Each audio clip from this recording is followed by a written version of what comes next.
रोकेगा मुझे? तू रोकेगा? तू रोकेगा? तू रोकेगा? जा रोक ले।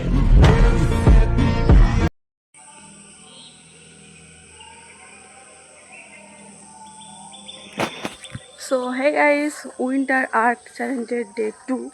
আর আজকে হচ্ছে সোমবার যেহেতু, তো আমার সাথে যে বাড়িটা কালকে গিয়েছিল তার মানে জ্বর এসছে।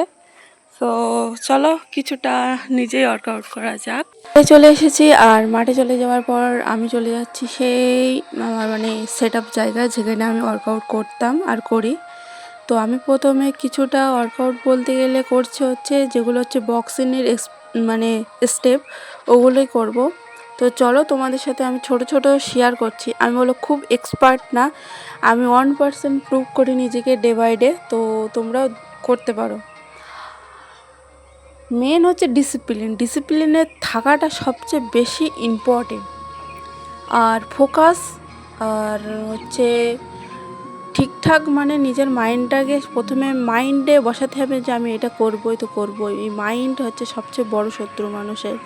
এটা যদি আমি ঠিক করতে পারি তো সব হবে, আর নাইলে না। এটা যদি বলে না আমি শুয়ে পড়বো তো শুয়ে পড়বো, এটা যদি বলে হ্যাঁ আমি কাজ করব, তারপরে এ তোমাকে ঘুমোতে দেবে না। যখন তুমি এই মাইন্ডটাকে তোমার হাতের মধ্যে বসার মধ্যে করে নেবে, তখন এ তোমাকে ঘুমোতে দেবে না কোনো কাজের জন্য। তখন তোমাকে নিজেই সব কিছু করতে হবে, তখন তুমি নিজেই করবে, তখন তুমি সব কিছু ভুলে যাবে, কে আছে কে নেই সব কিছু ভুলে যাবে। অনেকের বেশিরভাগ গ্রামের মধ্যে এটাই বেশি হয়, রান করতে গেলে সমস্যা হয়। কিচ্ছু ভেবো না, 5টা লোক কী বলবে কিচ্ছু ভেবো না, শুধু তোমার মা বাবা জানো আর কারোর দরকার নেই। এইটুকুনি তুমি তাদের ভরসাটা দিয়ে রেখো যে তুমি ঠিক জায়গায় যাচ্ছ। তো অনেক কিছু বলে ফেলেছি জানি, অনেকটা আগেই বলে ফেলেছি। তো বাড়ি এসে বাড়ির কাজগুলো আমি কমপ্লিট করেছি আর গোপালের আমি সেবা দিয়ে নিয়েছি। এখন আমি একটু রেডি হয়েছি জাস্ট ফর, দেখতে পাচ্ছ। আর এখন যাবো একটু বাজারে, তো চলো একটুখানি ক্লিপ হয়তো দেখাতে পারবো। তো চলো বাজারে চলে এসেছি আর কিছুটা সবজি নিয়ে নিয়েছি আমি এখান থেকে, আর একটু ফল মিষ্টি নিয়ে নিয়েছি গোপালের জন্য। আর তারপর আমি এই রোদ্দুরে টুকটুক করে বাড়ি আসছি। তো বাড়ি আসার পরে আমি আবার বাল্যভোগ দিচ্ছি। তখন মানে বাল্যভোগ না, সরি, এটা হচ্ছে সন্ধেবেলার ভিডিও তোমাদের সাথে আমি শেয়ার করছি, যেখানে হচ্ছে আমি সোমবারের মানে 16 সোমবারের লাস্ট সোমবার আমি কমপ্লিট করি। তো এখানে আমি সেটাই পুজো করছিলাম আর গডের কাছে প্রার্থনা করছিলাম, মানে আমার মহাদেবের কাছে প্রার্থনা করছিলাম। তো পুজো করা শেষ। তো তারপর আমি প্রসাদ পাই আর প্রসাদ পাওয়ার পরে আমি ওয়ার্কআউট শুরু করি, কারণ সকালবেলা আমি বেশি কিছু করতে পারিনি। আর ডেলি 10 পেজ অবশ্যই রিড করো।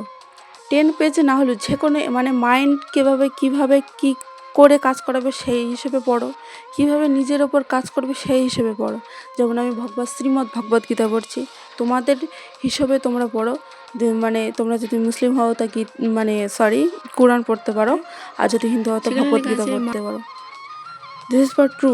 আর স্টাডি মিনিমাম অন্তত প্রথমে 1 আওয়ার দাও, তার মানে 1 আওয়ারও না, প্রথমে 30 মিনিট পড়ো, তারপর হচ্ছে 45 মিনিট পড়ো, 1 আওয়ার পড়ো, তারপর 10 মিনিট ব্রেক নাও, 15 মিনিট ব্রেক নাও। তো পড়া আমার কমপ্লিট। আর পড়ার পরে আমি চলে এসেছিলাম একটু রুটি করতে রাত্রে, কারণ মা খাবে। তো তারপরে আমি আমার এখানে ফেস প্যাক লাগাচ্ছিলাম আর কি। তো নিজের স্কিনেরও মানে কি বলবো, চর্চা করা উচিত। তো তারপরে আমি রাতের টাস্ক কমপ্লিট করি আর যথারীতি। তো রাতের টাস্ক কমপ্লিট করতে করতে আমার চোখ দেখতে পাচ্ছ, আমি শুধু ঢলে পড়ছি পড়তে পড়তে। আমি স্পিডে দেওয়ার পরেও দেখতে পাচ্ছ তোমরা। অ্যাকচুয়ালি সারাদিন কষ্ট করার পর এটাই হয় যে পড়তে বসলে ঘুম পায়, কারণ শরীরেরও একটা ক্লান্তি থাকে। সো ভিডিওটা কেমন লেগেছে অবশ্যই বলো। সো বাই, জয় হিন্দ।